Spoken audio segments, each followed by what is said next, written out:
Downtown Huntingdon is a beautiful town. We want to keep it that way. We don't have a harbor. Not yet. We're going to have one, I guess, in a few years, pretty close to here, but we don't have one yet. So what we've got is trash cans placed around that say harbor on them, and when Mike Slater, our MC, he's going to have a tea dropping ceremony, and when he does that, angry. Like all of you, I've worked all my life. I've worked hard. I've paid my taxes. I have never been appointed to a cabinet post, so I guess that's why I have paid my taxes. I've served my country. I've voted. I've obeyed the laws of this country. I've been a good citizen. I have raised 3 beautiful children who are good citizens and believe in this nation. I've done everything right. You have done everything right.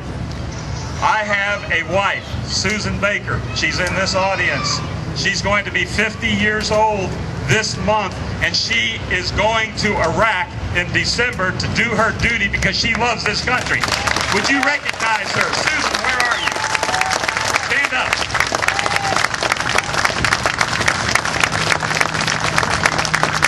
We have some Slater Raiders here? Yeah!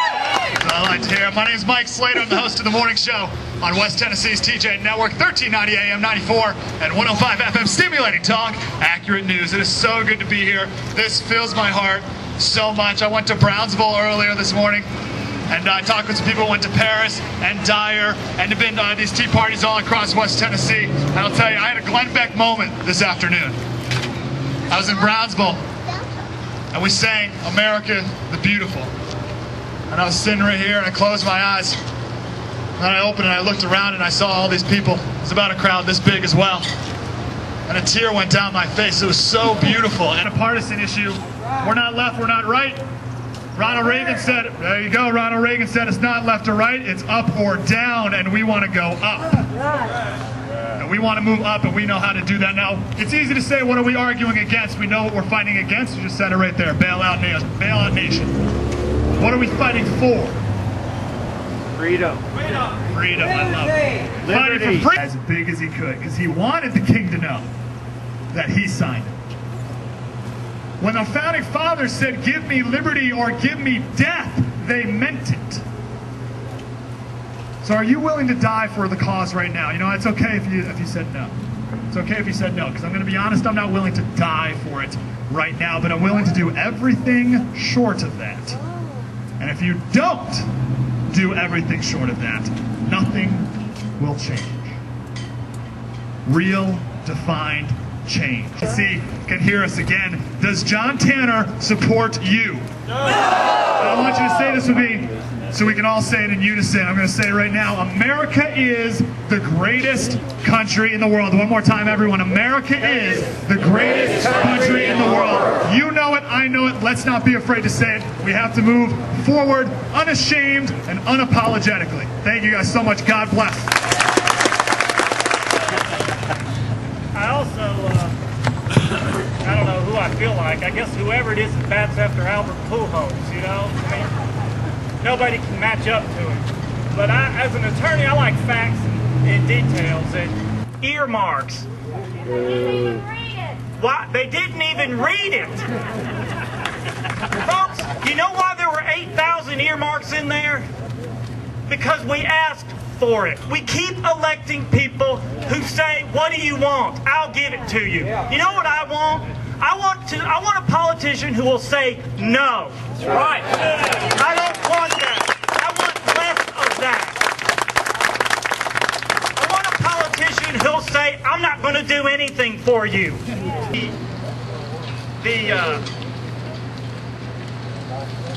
Let me tell you what $7.7 trillion will buy you adjusted for inflation. So this is real money. This isn't what it cost back then. This is what it would cost now. The New Deal the Louisiana Purchase, the Marshall Plan, Korean War, Vietnam War, and Iraq War, and all NASA projects. That's $7.76 trillion that we don't have. We haven't collected it, but we're committed to spending it. Oh yeah, I forgot, the S&L crisis is thrown in there as well. I forgot one more. Now, that's how much. I mean, that's what we just committed to spending that we haven't raised yet. We don't have. Now here's some other numbers, because I love these numbers because I really want to put it in the focus of why we need to kick the bums out. That's right. Amen. In 2006, there were 135 million tax returns filed. 32% had zero tax liability. 32% paid nothing. Guess what they received, though? Now I'm going to talk about those terrible rich folks. Folks earning over $388,000 a year paid 40% of all income taxes collected. The top 10% of all taxpayers, that's people earning over $108,000, paid 71% of all taxes. People who paid the top 50% paid 97% of all taxes. You know what you've got right there? Freeloaders. You've got people who aren't paying taxes, who aren't contributing, who are receiving everything. And do something about it. That to me is a real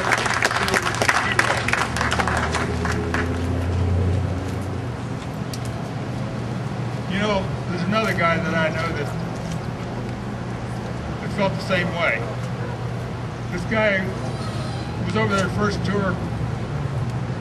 He was riding a helicopter with the brigade commander directing strikes against enemy who was attacking some of our position. Helicopter got shot down. That guy was immediately a foot soldier. This is here for you. Rich. They had a little single shot 22 and a single shot shotgun, 12 gauge.